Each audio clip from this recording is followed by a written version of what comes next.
Welcome back to this special edition of Hannity, the Trump Agenda. Despite what the fake news is saying, relations between the Trump administration and Russia are getting even colder. The Trump administration condemned Russia again today after Moscow announced that it will expel 60 U.S. diplomats and close a U.S. consulate in St. Petersburg in retaliation for President Trump's decision to expel 60 of their diplomats and close a Russian consulate in Seattle. President Trump's tough action was in response to Russia's suspected poisoning of an ex-spy and his daughter in Great Britain earlier this month. But that's not the only foreign policy issue the president is dealing with today. He also spoke about possibly holding up a major trade agreement with South Korea until the nuclear situation in North Korea gets resolved. Take a look. I may hold it up till after a deal is made with North Korea. Does everybody understand that? Do you know why, right? Do you know why? Because it's a very strong card.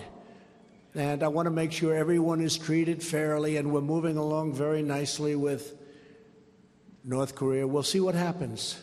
Certainly, the rhetoric has calmed down just a little bit. Would you say? Would you say? And we'll see how it all turns out. Maybe it'll be good, and maybe it won't. And if it's no good, we're walking. And if it's good, we will embrace it.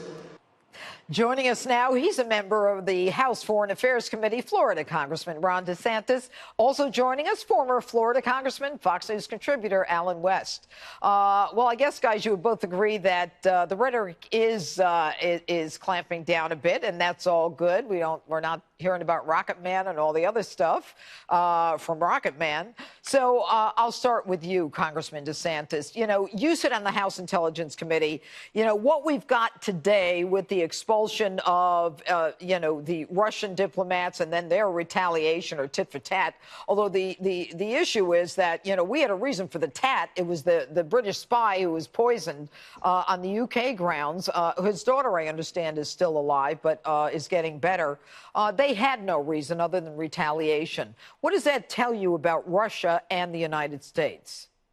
Well, it tells me that under the Trump administration, they've had a policy of being very firm against Russia, which is in contrast to the Obama administration. You remember when Obama was in, they tried to reset. They did nothing when Russia invaded Crimea, made incursions into Ukraine, went into Syria. What has this president done, Donald Trump, since he's been in office?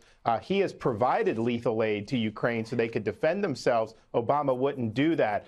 He's provided Patriot missiles to Poland so they can defend themselves. He struck Assad in Syria, which Obama wouldn't do and force the red line. And then he's really committed to expanding America's oil and gas capability. Russia, at the end of the day, they have nuclear weapons, but they're a big gas station. And to the extent that we're challenging them with our exports to Europe, that's going to weaken Putin. So this is a president that's been strong against Russia. And Colonel Alan West, I mean, when we talk about a Cold War, and there is talk now that we may be entering into a new phase, which is almost ironic given the fact that the Democrats keep saying that the Trump team colluded with Russia, and after 15 months they've come up with zilch.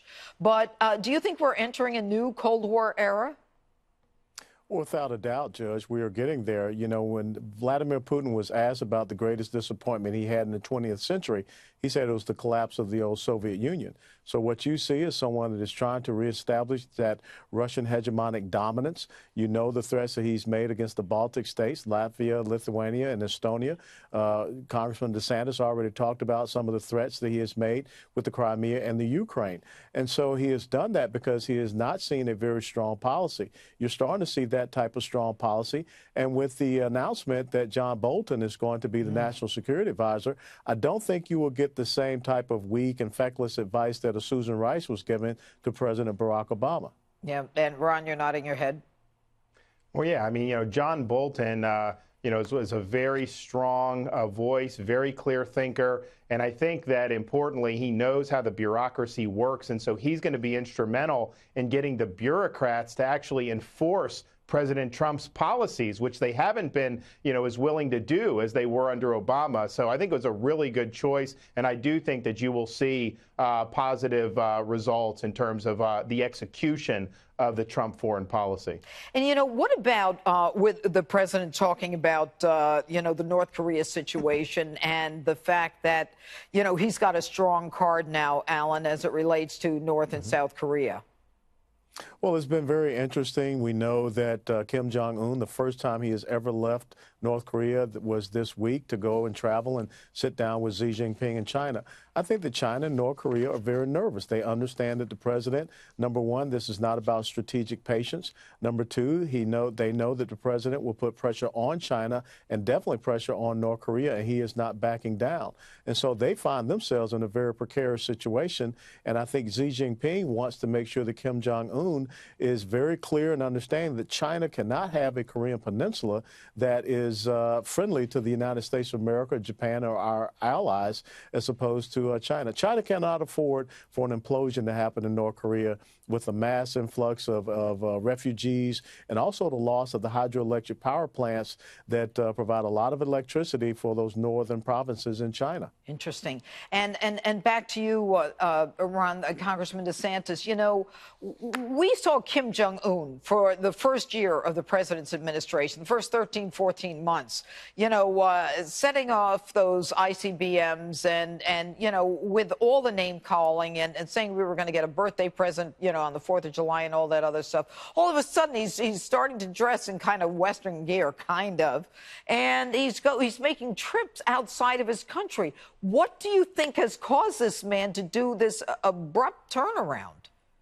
Well, I think it's the pressure that the president and his administration have put on North Korea and on China to a certain extent. And we've made more progress on and look, we're a long way to go. It's a very difficult problem. Kim Jong-un is a thug. But I will say that the Trump administration has made more progress in 15 months than his predecessors did in the last quarter century. So a lot of work left to do, but I think the president deserves credit that we're on the brink of potentially finally getting some good resolution here. And very quickly, finally, Alan, the whole idea of, without the Russian diplomats here, we are also, in addition to the Cold War, as you mentioned, entering a new period where there can be continuing cyber attacks. You don't really need to be on the homeland. They call them hybrid warfare, cyber attacks. That's certainly potential, yes? Yes, you're absolutely right. That's that new dimension of warfare. We see that from China. We see it from Russia. We see it from North Korea. And I think that that's one of the critical things when the president sits down with Kim Jong-un to get them to curtail their cyber warfare programs and their aggressive actions, as well as he needs to express that to China. But without a doubt, we need to understand we've got to block Russia in every way, shape, form, and fashion. All right. Thank you very much, Congressman.